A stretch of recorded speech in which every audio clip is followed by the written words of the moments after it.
Welcome back to Hudson Appliance for another episode of Wicked Good Food. I'm your host, Matt Williams. I'd like to welcome you today. So, it's starting to get cool outside. We're well into fall. It's winter or so, depending on what it's doing outside. I'm going to do another couple fall dishes here. So the first thing we're going to do is make a salad. And I tasted a salad dressing not too long ago at a food show actually, and it was an apple vinaigrette, and I thought it was fantastic. So I developed a recipe to recreate that. So we're going to make an apple vinaigrette. Toss it with some field greens. We're going to have some sweetened dried cranberries, some goat cheese, and some walnuts on it. Then we're going to make a little appetizer, which is going to be a pasta. We're going to take some of this butternut squash, dice it up, toss it with some real maple syrup, and roast it. Then we're going to take that out and eventually saute it with some brown butter and some bacon and some sage and some penne pasta. And then the last thing we're going to make today is going to be a chicken pot pie. It's going to be a pretty traditional chicken pot pie, but we're going to put a cornbread crust on it that is the easiest crust you could ever make. So first thing I'm going to do to get going is to cut up some butternut squash because we want that to roast. So I have some here I bought at the store already peeled. It's in really nice shape. I'm going to take it and dice it up.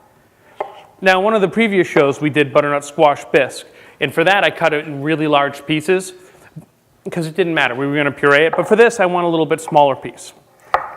Now, it doesn't really matter what shape or what size you do, but you do want it to be consistent because that's going to really affect the final look of what you do, as well as how long it takes to cook. You don't want to have a piece this size and a piece this size because this one's going to take a lot longer to cook. By the time this one's done, this one's mush.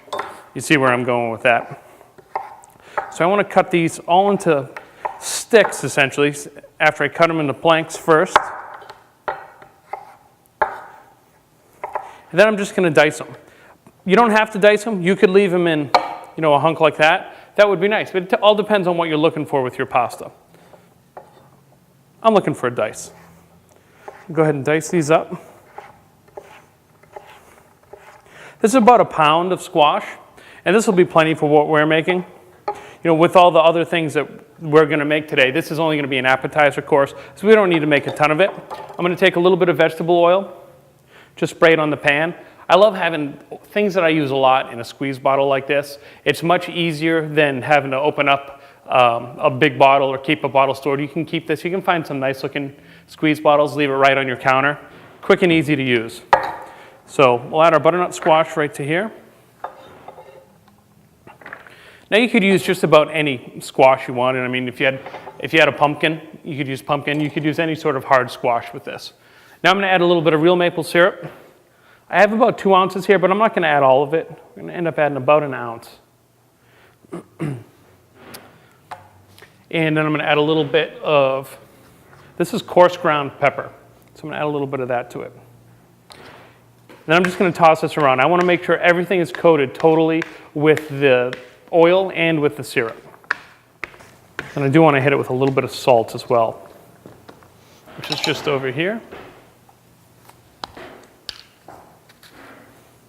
Just a little bit on top. Perfect. This is going to go in our oven.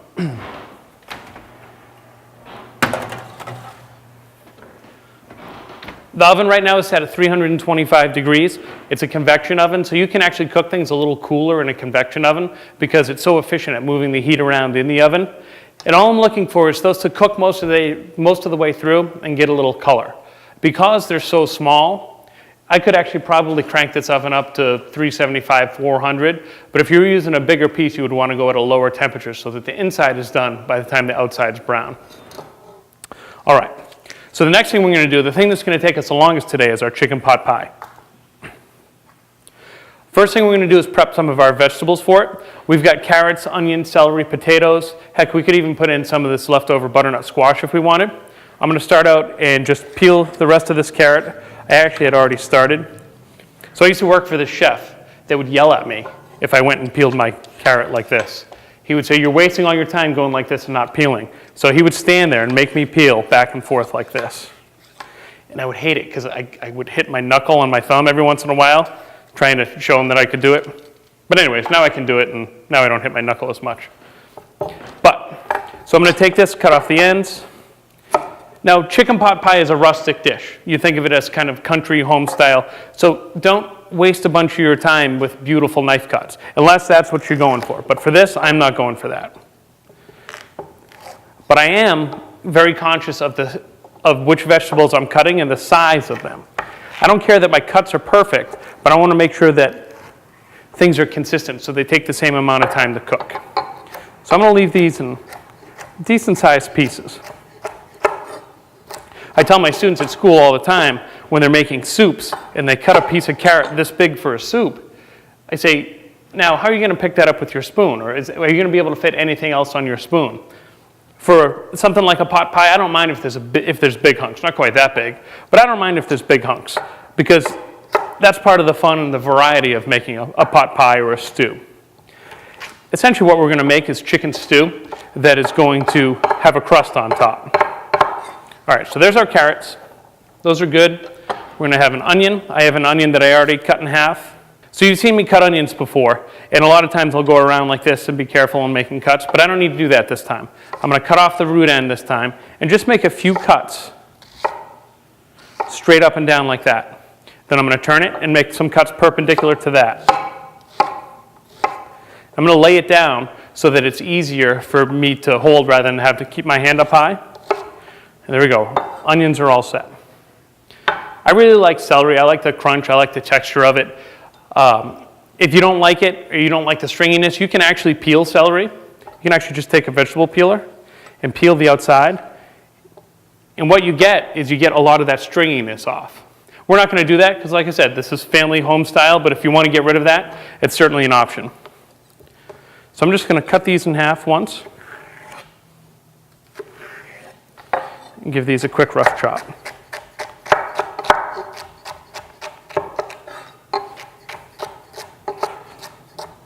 All right, carrots, onion, celery. What do you think? Should we put some butternut in here? Okay, sounds good to me. We'll put a little bit of butternut in. So I'm going to cut these a little bit bigger than we just threw in the oven.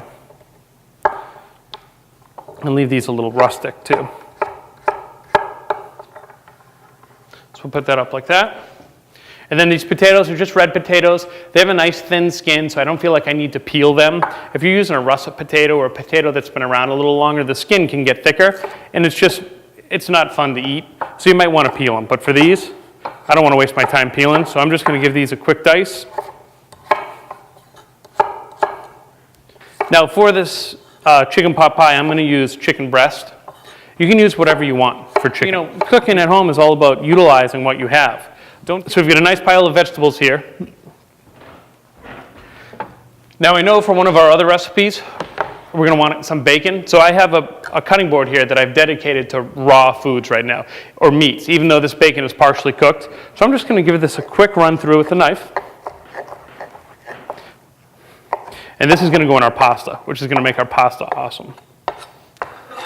I'll just move that off to the side. And here I have chicken breast. So this chicken breast, there's about a little less than a pound of chicken here.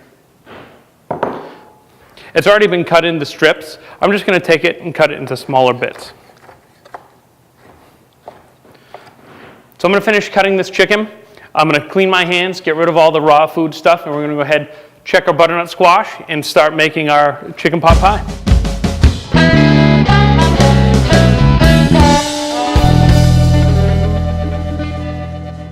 Welcome back. So now I had a chance to clean up a little bit. My hands are all clean. I've made sure I kept all my raw meat away from everything else because we're going to be making a salad today as one of our dishes. I want to make sure we don't have any sort of cross-contamination. So I've got a pan here warming up. I want to add a little bit of vegetable oil to it, just enough to coat the bottom of the pan. All right, so I'm going to throw in our chicken.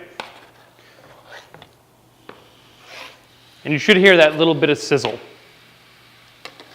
Now, this is one of those things that if you have an exhaust hood or you have a huge room to cook in, don't be afraid to crank the heat up on your pan. The hotter your pan is, the more caramelization you're going to get of the chicken, the more browning of the chicken, and the more flavor you're going to develop. Now, you don't want to do that. You don't want to have a screaming hot pan in a place where there might be a smoke detector. A few months ago, I was down in Chatham doing a cookbook signing and a cooking demo, and I was making lo mein. I had my pan cranking hot, ready to go. I had my oil. The oil smoked. I happened to be right near a fire sensor.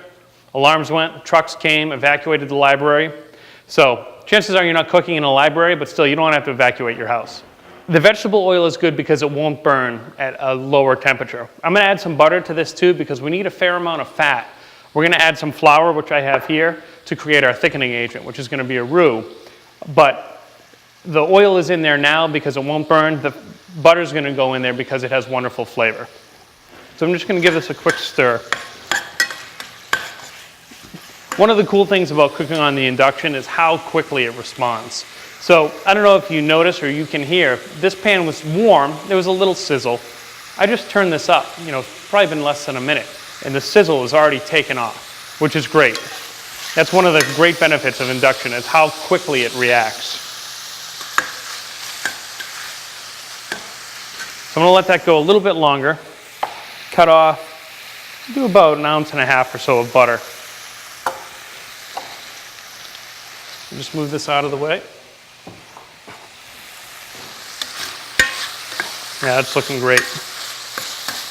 Now we can season this with a bit of pepper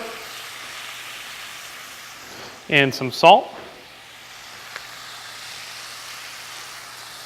It's good to season as you go.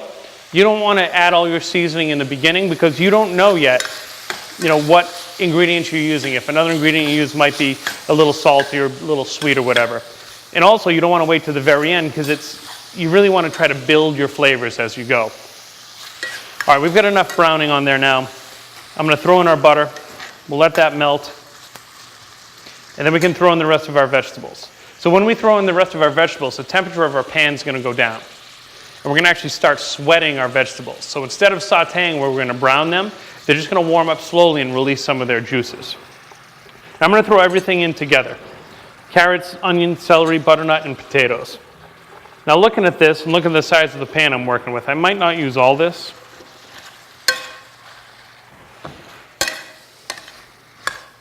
And you can hear, all of a sudden it's quiet. Our pan got quiet because it cooled down from all the stuff we added in there. So I want to mix this together. I'm going to let that sweat for just a couple minutes. Actually, I think I need a little more butter. If I had $1 for every time I said that, I bet I'd have a lot of dollars. But a little more butter is a good thing. Just looking at how dry the pan is, because we want to have a good amount of fat so that when we add our flour, the flour has something to bind with, to mix with. All right, so we're going to let that go for a moment. We'll move this out of the way. The next thing we're going to make is our salad dressing. So like I said, I tried this salad dressing and I really liked the way it tasted. It was kind of a creamy dressing, and I said I can recreate that. So I'm going to show you what I came up with. I've got a little mixing bowl here. First thing I'm going to do though is I peeled an apple. I'm going to take the apple, I'm going to run it on a grater.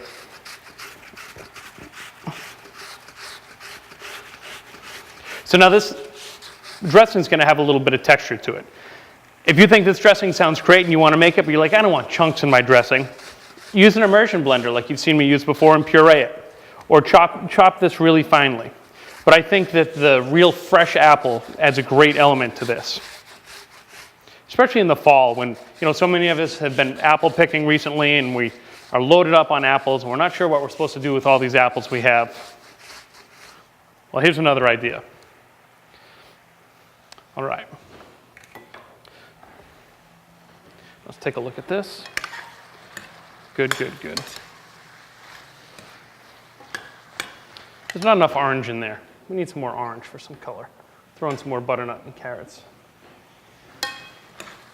So now I just want to take this apple and I'm going to give it a quick little chop because I want it to be smaller, a little more fine.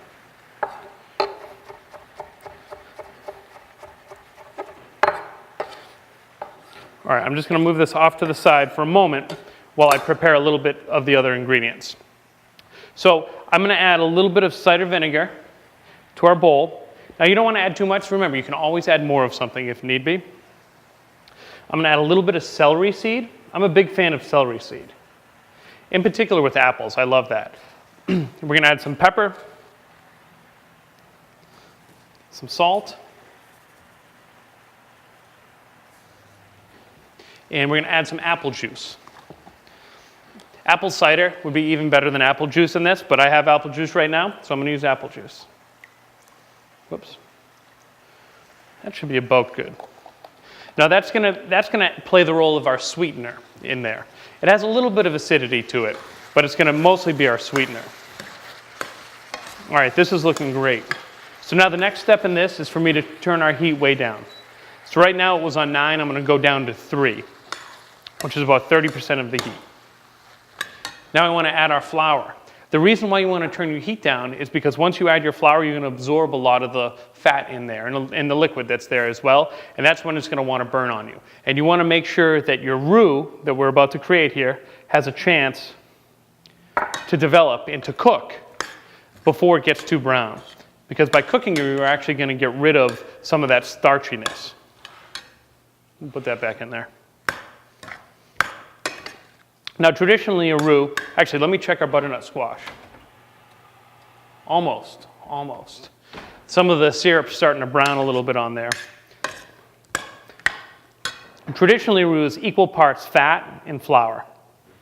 Now, I don't know exactly how much fat I used. I don't know exactly how much flour I used. So what I'm looking for, and this comes from experience and watching other people, is I'm looking essentially for all the liquid to be absorbed and everything to be coated with this layer of butter and flour. And that looks about perfect, if you can see that. So now, I'm going to turn our heat up just a little bit, one more, and we're going to let that cook slowly, stirring it every once in a while to let that flour cook out. Okay, now, I'm going to add a little bit of mayonnaise to this. Now that might seem strange. That's only about a tablespoon or so. But this is what's going to make this creamy dressing creamy.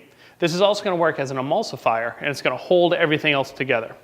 So I'm going to give this a whisk, like so. And now, so this is a vinaigrette, a traditional vinaigrette, so I'm going to add oil. Now traditionally a vinaigrette is 1 part vinegar to 3 or 4 parts oil. We're not going to go quite that much oil, but we need a fair amount of oil in here. If you want it to stay together, you want to make sure you mix it the entire time while you're adding your oil to it. And that looks good.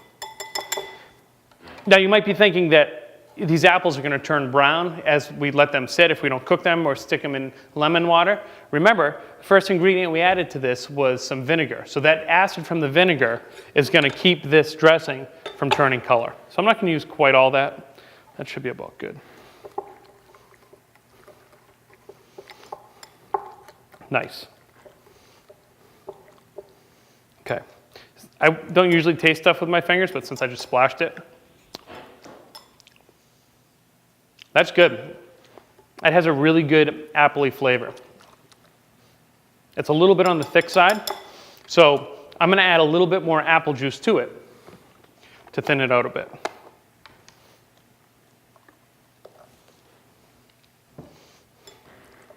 Beautiful. Now, I'm going to let this sit at room temperature until we're done with the rest of the show here, and just to let all the flavors kind of come together. Come back over here, take a peek. All right, this is looking great. So what we're going to do, I'm going to let this cook for another 3 or 4 minutes. You don't need to stand here and see me stir this. We'll check out our butternut squash and get going on the rest of our stuff. We've had a chance to let our roux cook here.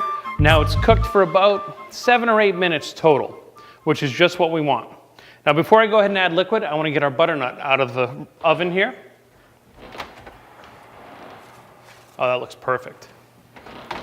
Now you can see that it started to caramelize a little bit. Some of our brown sugar on the edge has caramelized or even burnt a little bit, but that's fine. I'm going to just move this off to the side to a safe place and let it cool down. Now back to what we're doing here. So like I said, this is cooked long enough. Now this is still really hot, and we want this to thicken. When we add our liquid to it, it won't thicken unless it's hot. But there's a big problem if you add a hot liquid to a hot roux, and what that is it thickens instantly.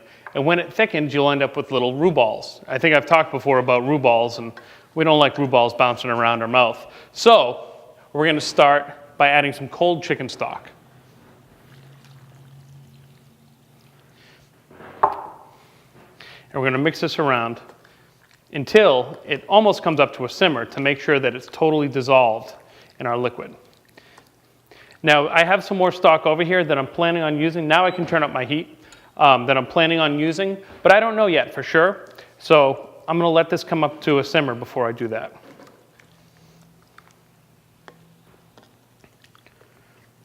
Now, it might seem like it takes a little time to do this, but this is the most important step. This is what's going to give you that real creamy, velvety sauce. I switched over to a flat-bottomed wooden scraper tool thingy for two reasons. One, because the other one was making a bunch of noise, but this was perfect to scrape off some of the little things that were sticking on the bottom. All right, that's looking great. So the other thing I'm going to add to this is I'm going to add some peas. These are just frozen peas. I'm a huge fan of peas, especially in something like this. I like that little burst of sweetness in the bright color. The reason why I waited until the end to add them is because they're very soft. If we had added them in the beginning, they would have turned to mush. We would have ended up getting this kind of olive drab looking sauce, but we don't want that. We want each of these colors to stand out on their own. So while this is coming back up to a simmer, we're going to make the topping. This is the easiest topping ever. I had to do this once in a crunch at a restaurant because I needed something for a pot pie. It's actually a bag, obviously. All right. And all I'm going to do is add water to this. We've got a little bubbling here, so I just want to go back, give it a quick little stir. I'm just going to stir this just enough until it looks a little bit thinner than pancake batter, so it's pourable. And you should be able to see that we're right about there. Now, if you make this too thin, it's not a big deal other than it's just going to take a little longer to bake in the oven. If you make it a little thicker, it's going to stand up taller. But essentially, we're going to pour this on top of this and throw it in the oven. This is great. All right, we'll let that come back up to a simmer.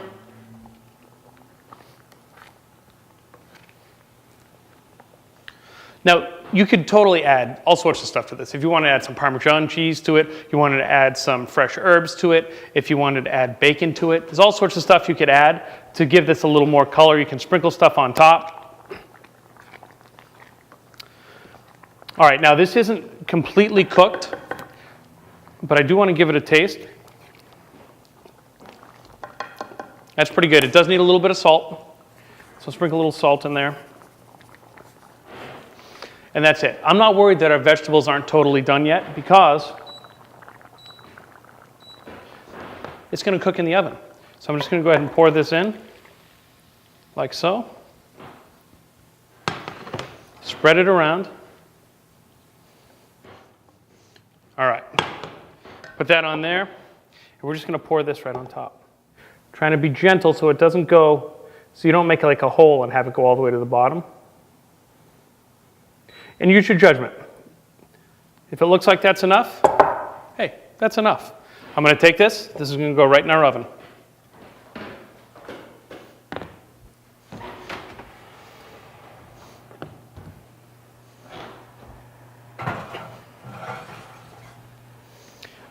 One of the things that's cool about this is it's going to be done very quickly because our sauce essentially is already very hot. It's going to heat our cornbread from the bottom.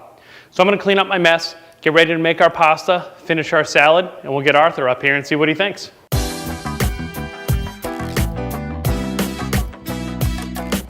So I took a minute, cleaned up, kind of got my act together.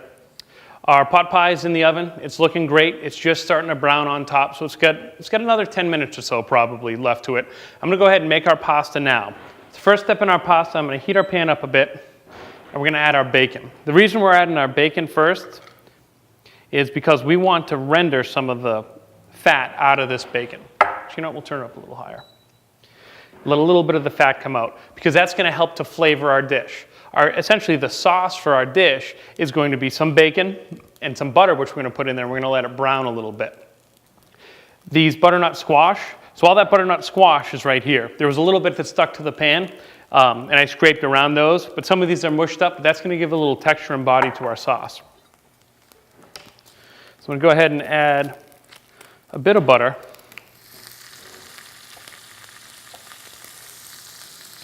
And we actually want this butter to brown. We're going to let the butter start to burn. And it gets this great nutty aroma, nutty flavor. But if you let it go too long, it's going to burn on you. So keep an eye on it. You can hum a song or something. All right, now it's actually browned just enough now. I'm going to add our butternut squash. This is a very, very quick dish to make. Toss this around a little bit. If you want to add a little sweetness to it, you could add a little maple syrup. I don't know what I did with the maple syrup, so we're not going to add it. Now I'm going to throw in our pasta. So this is pasta I cooked last night.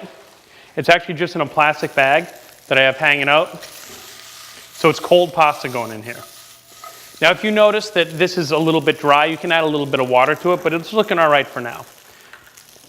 Last thing we're going to add is we're going to chiffonade some sage, which is essentially a julienne of a leafy green. We're going to throw that in there, like so, about that much. Hit it with a little salt. That was pepper, actually. Hit it with a little pepper. Hit it with a little bit of salt. Toss it around. Looking at this, it is a little dry. I'm not adding water, I'm adding butter.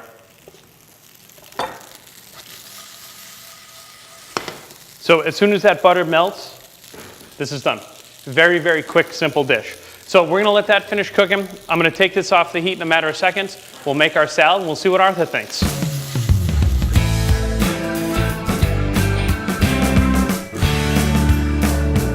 How you doing? Fantastic. Thanks for having me again here at Hudson Appliance. You're always welcome here at Hudson Appliance. So I want to show you what we have going on here. The first thing I have to do is finish this salad real quick. All right. So we made this dressing earlier. So here's our dressing. I'm going to put it right on. I have some mixed greens here. What kind of dressing is this? So it's an apple dressing. It's like a creamy apple vinaigrette. Ooh. So I'm a huge fan of tossing my greens with the dressing. So we're going to just kind of put a little pile of these on the plate like so. Let it stand up nice and tall. And then I took some goat cheese and threw it in the freezer. That way it's going to make it a little easier for us to cut. Oh, that's the trick, huh? Yeah, it's great. And then by the time your guests eat it, it'll have softened enough.